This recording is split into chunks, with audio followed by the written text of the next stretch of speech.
இப்போது எங்கள் வீட்டில் நிறைய விஷயம் எங்கள் கார்த்தி பார்த்து செய்கிறான். ஏன்னா ஏதோ ஒரு வகையில் பாதிச்சிட்டான் போல.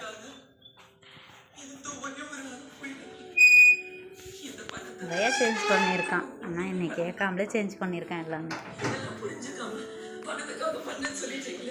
தண்ணி இங்கே மாற்றி வச்சிட்டான். அதுக்கு அந்த இது வாங்கி வச்சுட்டான் மேலே.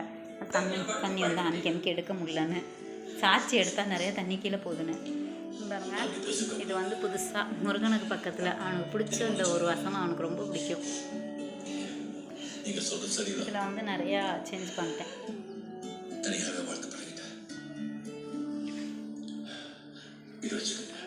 நல்லா இருக்குதுங்களா?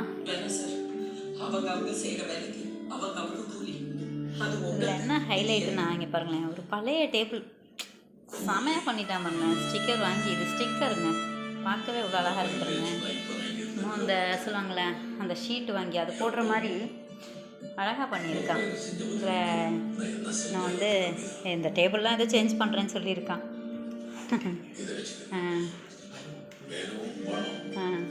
சரி பண்ணியிருக்கான். இது இங்கே பாருங்களேன், இது சந்திரன், அந்த பக்கத்து சூரியனா. இது இல்லாமல் பெட்ரூமையும் சேஞ்ச் பண்ணிட்டான்.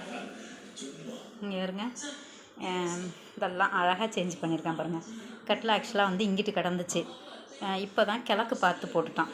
இந்த கிழக்கு பார்த்து கட்டில் இங்கிட்டு போட்டுட்டு இங்கே பாருங்களேன் எவ்வளோ அழகாக எல்லாமே நீட்னஸ். நான் மேலே இன்னும் இன்டீரியர் ஒர்க்கெலாம் பண்ணலை. ஆனால் அதெல்லாம் இப்போதைக்கு பண்ண முடியாதுன்னு தெரிஞ்சுக்கிட்டு, எல்லாம் பட்ஜெட் ப்ராப்ளம்.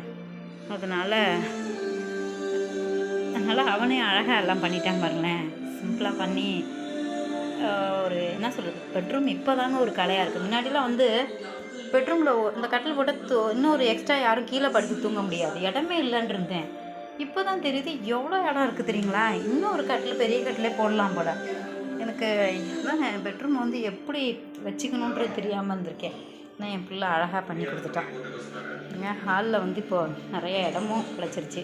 இந்த சோஃபா ரொம்ப பழசு, அதில் கவர் வாங்கி போட்டு அழகாக பண்ணிட்டான் பாருங்க. இதெல்லாம் அவனுடைய ஐடியா. இப்போது கிச்சனும் சேஞ்ச் பண்ணியிருக்கான். ஏன்னா நான் கொஞ்சம் மனநலம பாதிப்பில் இருந்தேன். அதனால் அவனே இதெல்லாம் தனியாகவே செஞ்சான், என்னை கூப்பிடாமலே. இந்த செல்ஃப்லாம் அவனோட ஐடியா தான்.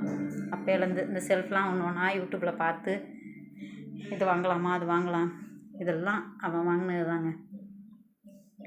இந்த ஸ்டவ்வும் அவன் வாங்கினது தான். இப்போ பாருங்க, இது அழகாக டெக்கரேஷன் பண்ணியிருக்கான் பாருங்களேன், செமையாக இருக்குல்ல. இது கார்த்தியோட ஐடியா.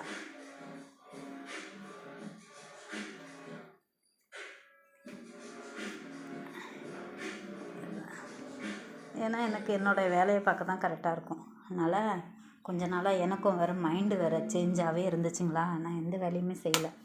அவன் கண்ட்ரோலில் விட்டேன் வீட்டை, நீ பார்த்துக்கோணும். பார்த்திங்கன்னா எல்லாமே இந்த மூளையெல்லாம் அசிங்கமாக இருந்துச்சு. ஃப்ரிட்ஜெல்லாம் போட்டு அதெல்லாம் வெளியே எடுத்துட்டான். வெளியே எடுத்துகிட்டு இந்த கட்டில் இங்கே படுத்தால் உடக்குன்னு சவுண்டு கேட்கும். அதனால் நான் வரவே மாட்டேன், இந்த கட்டில் படுக்க தூங்க மாட்டோம். ஆனால் இப்போ பாருங்கள், எல்லாத்தையும் எடுத்துகிட்டு இப்போ இந்த கட்டில் நீட்டாக பண்ணிட்டான். பீரோவில் துணியெல்லாம் அழகாக மடித்து அழகாக சுருட்டி வைப்பேன், அழகாக மடித்து வச்சுட்டான். இதோட என்ன ஹைலைட்டுனா, இப்போ இன்னும் ஒரு விஷயம் இங்கே சேஞ்ச் பண்ணி தரேன் இருக்கான். சேஞ்ச் பண்ணோன்னு தான் இது எப்படின்னு பார்க்கணும். பண்ணி தரேன் இருக்கான், பார்ப்போம். இப்போதைக்கு உள்ளது இதுதான், நெக்ஸ்ட்டு பார்ப்போம்.